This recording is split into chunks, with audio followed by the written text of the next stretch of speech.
Emo kwaba mididi fia amankwa tamaklo bedroom health tips esule na wochi mu yebeka safa esusanso a ewo ulcer stomach ulcer no ehun niema bebre nti se yaduane na wuni na de bro dia na wochi mu kan ye ho na ye lisa nkomoye fasedama endpoint homeopathic clinic dumako yinti ene edi nkomo ahodo we nyina wa pomudin mu ti so yare nko adia yenko endpoint homeopathic clinic ho ne yenko dia pomudin pa emfiri ho for Dr. Duboatia obejo so na wochi mu so na dawo ma ma no ho kwan se oni e ba bedi nkomo afa ye ulcer ho sunsuaso enu ti se bia ye ka kirewa wetu ho na mo no aye nia ese efata dog ye mo akwaba aseda nyame dia na bibia bokọ de adwuma mu so koye kakra yeah, that's it. Now what you must see share effect of ulcer. You can't ulcer na kra dia. Yo, you can say ulcer yamkuro. On se mpem bebre no ano ya na yen shada mfa nya asem bebre. If say ekuro a woni pada se ni yam no. Enam se yemfa wa nipa no wamfo wani anwu no ntino. Unhunu how serious it is. But ye ka ulcer no a e say de ekura ba obi honam ekura to obi enan ho ekura to obi nsa ho ekura to obi achi eno no ya na ye put a lot of seriousness in treating it. If you know de one say kuro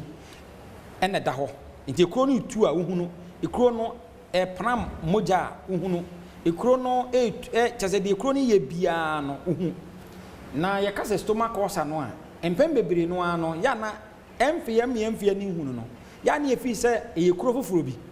de empese wa wutie ni hu ete ase ne se eyekuro ya etu obi honam no a na wo de etu owuyam na de sama ni se akuro ni yehu kese ne se akuro no se honam dua no se kuro ato honam dua ho a empem bebre no ano ekona ato onan ho no ya na ebia wudwale mpokura no a ehuro wo mpese ehuro be fa so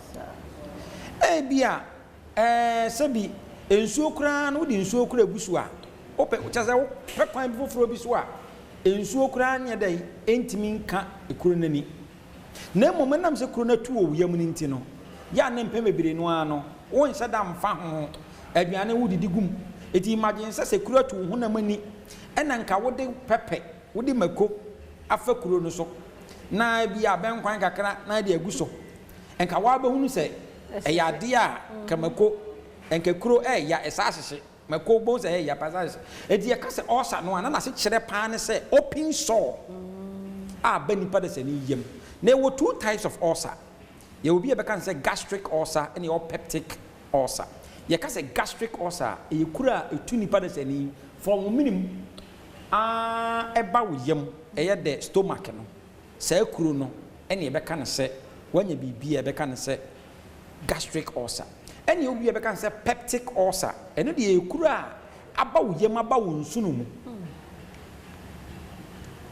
ekuro no enye wo yem pe ne wo nsunu mu soso no de be kan say duodenum de e be kan say duodenal ulcer ekura aba wo yem aba wo nsunu mu ene e be kan say ekuro no wanya ekuro bi a ye be kan say enti mpem bebre no ano so obi ba clinic na say me de se nipa no me kan ulcer na wo magina duru a bitimi ka nse ekuro atu wo yem eti de epese ye ka ulcer ni nyina no ne ye hwe the effect ye hwe wo hawa ulcer ni timi di ba ye be hwe de hawa ulcer ni timi ba no bo a wo tie na wo ulcer ni bi no bo hunu se na menim se ulcer kora no ebetima di menya saa eni nti de epese ye che nyina se ulcer no e wo hunsu apart from say e ma wo yem ye wo ya ema wo yem samfono wo ma wo ntimi ni di ema wo go through pains no esa wo nsunsuanso bone a wanhwe yi a sa nsunsuanso bone no ebetimi akofa owuo kura de aba behye wo eni nti na wotwe nyina na yenya mmere na yentintie sa ya eyi pa number obetimi afre endpoint we part clinic na de bia meka se endpoint de ye nyina na se yade bia ye ditum se yade bia obetimi atu yade bia se na obetimi atu yade bia se se wo hu yade ne fare by the cause of yade no etu betuma with the cause of yade so dia na wo so back clinic ya ye wo machines ya ye do be hye machine si na machine na etima kire yade no adeko de yade na ba ne hu adeko de yade na ba no ye tuma ma waduro ama na etima ye de yade no afiri ho frɛ yɛn ne yɛn twetwe nkɔmɔ ɛwɔ 0244 86 70 68 0244 86 70 68. Yada say Dr. Duboate na hotel in Canning Commonini or Tuna Sabria Simenum no Asaka ho near Twasso. Yada say.